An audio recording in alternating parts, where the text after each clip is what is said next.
안녕하세요. 비가 억수같이 쏟아지는 밤입니다. 혹시 지금 창밖에 빗소리를 듣고 계신가요? 저는 사람의 몸을 다루는 일을 합니다. 정확히 말하면 사람의 몸 위에 제2의 피부를 입히는 테일러, 즉 재단사입니다. 세상 사람들은 옷이 몸을 가리기 위해 존재한다고 믿습니다. 추위를 막고 남에게 보이고 싶지 않은 치부를 덮는 도구라고 말이죠. 하지만 제 생각은 조금 다릅니다. 완벽하게 재단된 옷은 몸을 숨기는 것이 아니라 그 사람이 평생토록 외면해왔거나 혹은 억눌러왔던 가장 깊은 내면의 선을 수면 위로 끌어올리는 역할을 합니다. 옷감과 피부 사이, 그 1mm도 안 되는 틈새에서 일어나는 긴장감을 저는 사랑합니다. 오늘 여러분께 들려드릴 이야기는 제가 만들었던 수천 벌의 옷 중에서 가장 난해했고 동시에 가장 관능적이었던 어떤 손님에 대한 기록입니다. 차갑고 단단한 이성의 갑옷을 입고 있었지만 그 속은 펄펄 끓는 용암처럼 뜨거웠던 68살의 여자. 그녀와 제가 나눴던 빗소리에 고립된 그 좁은 피팅룸 안에서의 은밀한 조율을 오늘 밤 여러분께 조심스럽게 꺼내보려 합니다. 그녀가 제 가게인 아틀리에 M의 육중한 나무 문을 열고 들어온 것은 늦가을 비가 태풍처럼 몰아치던 11월의 어느 밤이었습니다. 마감 시간을 훌쩍 넘겨 간판에 불을 끄려던 찰나였죠. 딸랑 하는 맑은 종소리가 빗소리를 가르고 울렸습니다. 그녀는 젖은 검은색 장우산을 조심스럽게 접으며 저를 바라보았습니다. 첫인상은 건조함 그 자체였습니다. 회색 정장 바지에 색이 바랜 검은색 트렌치 코트. 희끗희끗한 머리카락은 한 올의 흐트러짐도 용납하지 않겠다는 듯 뒤로 꽉 묶어 넘기고 있었습니다. 안경 너머의 눈빛은 날카로웠지만 어딘가 지쳐 보였습니다. 들리는 소문으로는 평생을 대학 강단에서 엄격한 철학 교수로 살아오셨다고 했습니다. 감정보다는 이성을, 본능보다는 규율을 숭배하며 살아온 삶이 얼굴 주름 하나하나에 새겨져 있었습니다. 늦은 시간에 미안합니다. 불이 켜져 있기에 들어왔어요. 그녀의 목소리는 모래처럼 서걱거렸습니다. 그녀는 은퇴 후 열리는 자신의 회고록 출판 기념회에서 입을 맞춤 정장을 원한다고 했습니다. 하지만 그녀가 저에게 요구한 것은 아름다움이 아니었습니다. 몸의 굴곡이 전혀 드러나지 않게 해주세요. 품은 넉넉하게, 원단은 두껍고 투박한 걸로. 목선이나 손목 같은 건 보이지 않게 꽁꽁 싸매주세요. 그녀는 마치 죄인처럼 말했습니다. 늙은 여자의 몸 따위 남들이 봐서 좋을 게 없으니까요. 흉물스러울 뿐이죠. 그녀는 자신의 나이든 육체를 부끄러워하고 있었습니다. 세월이 만들어낸 자연스러운 주름과 느슨해진 피부를 감추어야 할 수치로 여기고 있었던 겁니다. 그것은 자기 자신에 대한 가혹한 형벌과도 같아 보였습니다. 저는 줄자를 목에 걸며 카운터에서 걸어 나왔습니다. 그리고 정중하지만 단호한 눈빛으로 그녀를 응시했습니다. 죄송하지만 교수님, 저는 손님의 몸을 부정하는 옷은 만들지 않습니다. 뭐라고요? 옷은 포장지가 아닙니다. 저는 손님이 미처 발견하지 못한 혹은 잊고 살았던 장점을 찾아내는 옷을 만듭니다. 선생님은 감추기엔 너무나 우아하고 기품 있는 선을 가지고 계십니다. 제 말에 그녀의 눈동자가 심하게 흔들렸습니다. 아마 평생 아름답다, 우아하다는 말을, 그것도 젊은 남자의 입을 통해 들어본 적이 없었을 테니까요. 당황한 기색이 역력했지만 그녀는 가게를 나가지 않았습니다. 그것이 첫 번째 신호였습니다. 치수를 재보시겠습니까? 제가 묻자 그녀는 체념한 듯 코트를 벗었습니다. 치수를 재는 과정은 테일러와 손님 사이의 첫 번째 대화이자 말 없는 탐색전입니다. 저는 줄자 끝을 잡고 그녀에게 다가갔습니다. 가게 안에는 오직 빗소리와 줄자가 풀리는 소리만이 존재했습니다. 복선은 그때 깔렸습니다. 제가 어깨너비를 재기 위해 그녀의 등 뒤로 아주 가까이 다가갔을 때였습니다. 차가운 줄자가 그녀의 얇은 블라우스 위로 닿는 순간 그녀가 흡하고 숨을 멈췄습니다. 단순한 놀람이 아니었습니다. 그것은 전율이었습니다. 아주 미세한 떨림이 공기를 타고 제 손끝에 전해졌습니다. 그녀는 늙어서 무감각해진 것이 아니었습니다. 너무나 오랫동안 타인의 온기를, 누군가의 손길을 느껴보지 못해 작은 자극에도 소스라치게 놀랄 만큼 예민해져 있었던 겁니다. 마치 바짝 마른 장작 같았습니다. 작은 불씨 하나만 튀어도 순식간에 타오를 준비가 되어 있는 상태. 저는 그 떨림을 모른 척하며 평소보다 조금 더 느리게, 조금 더 꼼꼼하게 치수를 쟀습니다. 팔을 조금만 들어주시겠습니까? 제 요청에 그녀가 팔을 들자 드러난 손목뼈가 가늘었습니다. 저는 줄자로 그 손목을 감으며 생각했습니다. 이 여자를 가두고 있는 두꺼운 껍질을 깨트려주고 싶다고. 일주일 뒤 가봉임 씨 바느질을 하는 날이 되었습니다.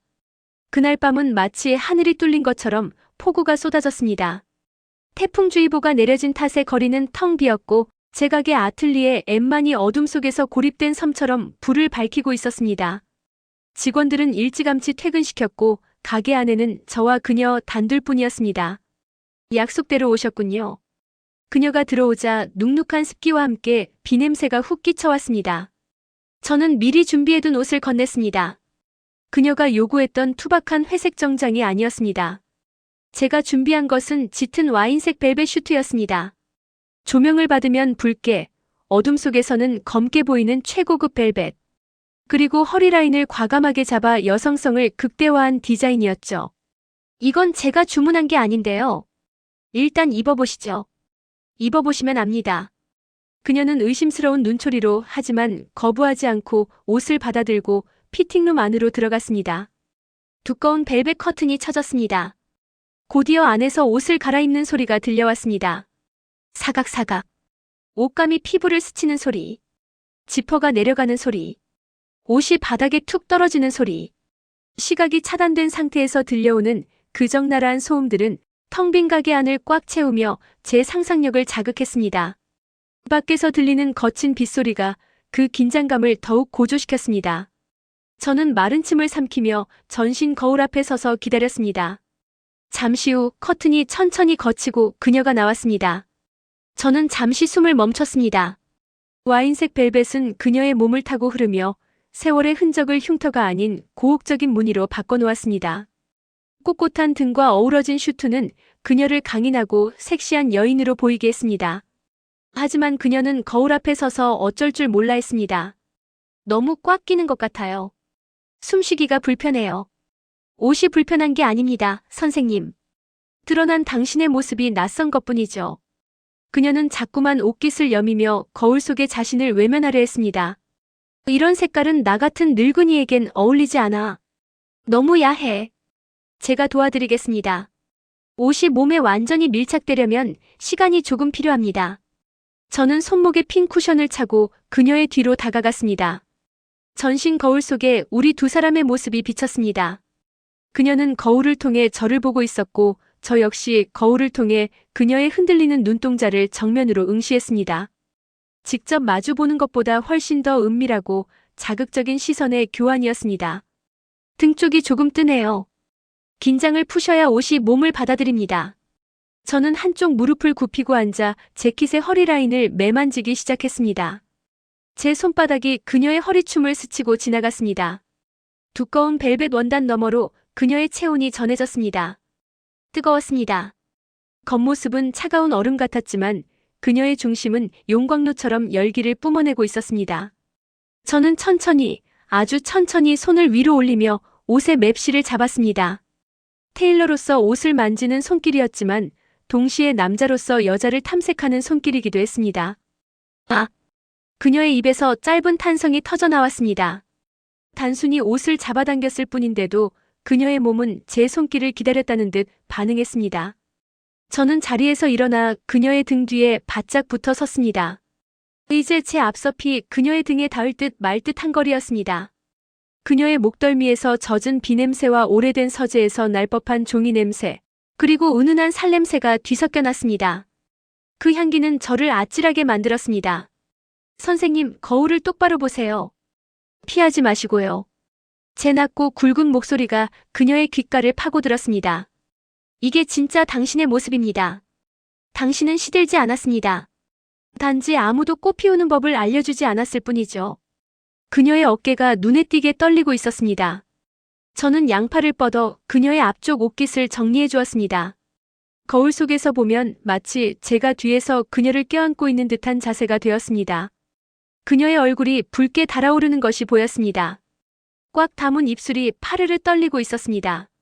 자네 지금 선을 넘고 있어. 그녀가 갈라지는 목소리로 경고했습니다. 하지만 그녀는 물러서지 않았습니다. 저를 밀어내지도 않았습니다. 그 경고는 멈추라는 뜻이 아니라 무너져 내릴 것 같은 자신을 제발 꽉 잡아달라는 절박한 구조 요청이었습니다. 선은 재단사가 정합니다. 그리고 지금 이 선은 넘으라고 있는 겁니다. 저는 대답 대신 그녀의 귓바퀴에 입술이 닿을 듯 말 듯 속삭였습니다. 허락해주세요. 당신에게 맞는 완벽한 핏을 찾을 수 있게. 그 순간 가게 밖에서 콱광 하고 천둥이 쳤고 가게의 조명이 순간적으로 파바박거리며 깜빡였습니다. 빛과 어둠이 교차하는 그 찰나의 순간 팽팽했던 이성의 끈이 끊어졌습니다. 그녀가 고개를 뒤로 젖히며 힘없이 제 어깨에 머리를 기대왔습니다. 그것은 항복이자 허락이었습니다. 저는 그녀를 천천히 돌려 세웠습니다. 이제 우리는 거울을 옆에 두고 마주 섰습니다. 피팅룸 안은 좁았고 둘 사이의 거리는 사라졌습니다. 가까이서 본 그녀의 얼굴은 주름조차 예술이었습니다. 눈가에 맺힌 그렁그렁한 물기가 조명을 받아 보석처럼 반짝였습니다. 저는 떨리는 손을 들어 그녀의 뺨을 감쌌습니다. 세월의 풍파를 견딘 피부는 생각보다 훨씬 부드럽고 연했습니다. 아름답습니다. 당신이 스스로 생각하는 것보다 훨씬 더. 저는 고개를 숙여 그녀의 입술을 찾았습니다. 처음에는 조심스럽게 깨지기 쉬운 고대 유물을 다루듯 살며시 닿았습니다. 그녀의 입술은 바싹 말라 있었지만 그 틈새를 비집고 들어갔을 때 느껴진 안쪽은 놀라울 만큼 뜨겁고 축축했습니다. 그녀가 서툴지만 필사적으로 제 옷자락을 꽉 움켜쥐었습니다. 그 소나기 힘에서 저는 그녀가 지난 60여 년간 얼마나 지독한 외로움을 견뎌왔는지, 얼마나 이 순간을 갈망해왔는지 뼈저리게 느낄 수 있었습니다. 우리는 좁은 피팅룸 안으로 뒷걸음질 쳤습니다. 사방이 거울로 둘러싸인 그곳은 출구가 없는 미로와 같았습니다. 거울은 서로를 탐닉하는 우리의 모습을 무한히 복제하여 비추고 있었습니다. 빗소리는 더 이상 들리지 않았습니다. 오직 서로의 거친 호흡소리, 옷감이 비벼지는 마찰음, 그리고 젖은 입술이 떨어졌다 붙는 소리만이 세상의 전부가 되었습니다. 안 돼, 불을 꺼줘요, 제발. 제가 재킷의 단추에 손을 대자 그녀가 제 손목을 잡으며 애원했습니다. 젊은 남자에게 자신의 늙고 처진 몸을 보이는 것에 대한 수치심. 그것은 여자의 마지막 자존심이었습니다. 아니요. 불을 끄면 안 됩니다. 당신이 지금 얼마나 아름다운 표정을 짓고 있는지 똑바로 봐야 하니까요. 저는 그녀의 손을 부드럽게 하지만 강하게 떼어내고 단추를 하나씩 풀었습니다. 단추가 풀릴 때마다 그녀는 몸을 움츠렸지만 저는 시선을 피하지 않았습니다. 마침내 와인색 재킷이 바닥으로 툭 떨어지고 얇은 속옷 차림에 그녀가 드러났습니다. 중력의 법칙을 거스르지 못한 피부, 세월이 남긴 흔적들. 하지만 제 눈에 그것은 흉터가 아니었습니다. 그녀가 치열하게 살아온 시간의 기록이자 더할 나위 없이 관능적인 역사였습니다. 저는 무릎을 꿇고 앉아 그녀의 허리에 얼굴을 묻었습니다. 그리고 떨리는 그녀의 복부에 경건하게 입을 맞췄습니다. 사랑받아 마땅한 몸입니다. 제가 속삭이며 혀끝으로 그녀의 피부를 맛보자 그녀의 다리가 풀리며 주저앉았습니다. 저는 그녀를 받아 안아 피팅룸 안의 작은 벨벳 스투리자에 앉혔습니다. 거울 속에 비친 풍경은 기묘하고도 충격적이었습니다. 단정하게 셔츠를 입은 젊은 남자와 옷이 흐트러진 채 달아오른 나이든 여인. 그 시각적 대비가 주는 에로틱한 긴장감은 폭발적이었습니다. 저는 그녀의 다리 사이로 들어갔습니다. 테일러가 세상에서 가장 정밀한 치수를 잴 때처럼 제 손끝은 그녀의 몸 구석구석을 읽어내려갔습니다. 목선에서 시작해 쇄골을 지나 부드러운 살결을 타고 내려가는 손길에 그녀는 거센 파도를 만난 배처럼 요동쳤습니다. 그녀의 피부는 말린 꽃잎처럼 바스락거릴 것 같았지만 땀에 젖자 비단처럼 매끄러워졌습니다. 직접적인 행위보다 더 자극적인 것은 서로의 눈을 바라보는 것이었습니다. 제가 그녀의 가장 깊고 예민한 곳을 찾아 자극할 때 저는 명령하듯 말했습니다. 눈 감지 마세요. 거울을 보세요. 지금 당신이 어떤 얼굴을 하고 있는지. 그녀는 몽롱하게 풀린 눈으로 거울을 보았습니다. 그곳에는 평생을 학생들을 가르치던 엄격한 교수의 모습은 온데간데 없었습니다. 오로지 쾌락에 젖어 입을 벌리고 붉게 상기된 뺨을 한 생명력 넘치는 여자만이 있었습니다. 그녀는 자신의 그런 모습을 믿을 수 없다는 듯 입을 틀어막았습니다. 터져나오려는 소리를 참기 위해서였지만 손가락 사이로 새어나오는 젖은 숨소리까지 막을 수는 없었습니다. 흐은애가 살아있어. 그녀의 입에서 나온 말은 신음이 아닌 고백이었습니다. 내가 아직 여자였어. 우리의 결합은 단순한 욕망의 해소가 아니었습니다. 서로의 결핍을 채우는 신성한 의식과도 같았습니다. 그녀는 저를 꽉 끌어안았습니다. 뼈가 으스러질 듯한 그 포옹 속에서 우리는 하나가 되었습니다. 나이 차이도 사회적 지위도 도덕적 관념도 이 좁고 습한 피팅룸 안에서는 아무런 의미가 없었습니다. 오직 뜨거운 체온과 땀방울, 그리고 서로를 미치도록 원한다는 원초적인 본능만이 존재했습니다. 피팅룸 안의 공기는 습기와 열기로 가득 차 숨이 막힐 지경이었습니다. 거울에는 우리의 입김으로 뿌연 김이 서려 우리의 형체를 몽환적으로 흐려놓았습니다. 절정의 순간 그녀는 소리 없이 눈물을 흘렸습니다. 슬픔이 아니었습니다. 그것은 너무나 벅찬 해방감, 그리고 죽은 줄만 알았던 자신의 감각이 되살아난 기쁨의 눈물이었습니다. 저 역시 그녀의 땀 젖은 목덜미에 얼굴을 묻고 거친 숨을 토해내며 그녀의 모든 것을 받아들였습니다. 그녀의 몸 안쪽은 용광로보다 뜨거웠고 저를 삼킬 듯 조여왔습니다. 한참의 시간이 흐르고 다시 빗소리가 들려오기 시작했습니다. 폭풍우가 지나간 자리처럼 고요했습니다. 우리는 옷가지가 어지럽게 널린 바닥에 서로 기대어 앉아 있었습니다. 그녀는 제 재킷을 어깨에 두르고 있었고 저는 그녀의 젖은 머리카락을 넘겨주고 있었습니다. 옷이 다 구겨졌네. 그녀가 바닥에 떨어진 와인색 정장을 보며 힘없이 웃었습니다. 그 미소는 제가 처음 보았던 그 차갑고 건조한 입꼬리가 아니었습니다. 수줍은 소녀 같기도 하고 모든 것을 다 아는 성숙한 여인 같기도 한 복합적이고 아름다운 미소였습니다. 구겨진 옷은 다시 다림질하면 그만입니다. 하지만 옷에 밴 오늘의 기억은 영원히 지워지지 않을 겁니다. 제 말에 그녀가 얼굴을 붉히며 제 손을 꼭 잡았습니다. 그녀의 손은 이제 더 이상 차갑지 않았습니다. 따뜻한 피가 힘차게 돌고 있었습니다. 그녀는 주섬주섬 옷을 챙겨 입었습니다. 저는 말없이 그녀를 도와주었습니다. 스타킹을 올려주고 블라우스 단추를 채워주었습니다. 마지막 재킷 단추를 채우고 옷매무새를 다듬어줄 때 그녀가 제 눈을 똑바로 바라보았습니다. 고마워요, 민준 씨. 그녀가 처음으로 저를 테일러가 아닌 이름으로 불렀습니다. 나를 다시 태어나게 해줘서. 그녀는 까치발을 들어 제 입술에 가볍게 키스하고는 우산을 들고 빗속으로 사라졌습니다. 딸랑 하는 종소리가 텅 빈 가게에 긴 여운을 남겼습니다. 저는 홀로 남아 그녀가 앉았던 스툴을 바라보았습니다. 그곳에는 아직 그녀의 체온과 향기가 짙게 배어 있었습니다. 일주일 뒤 신문에 그녀의 회고록 출판 기념회 사진이 크게 실렸습니다. 와인색 벨벳 정장을 입은 그녀는 그 누구보다 당당하고 빛나 보였습니다.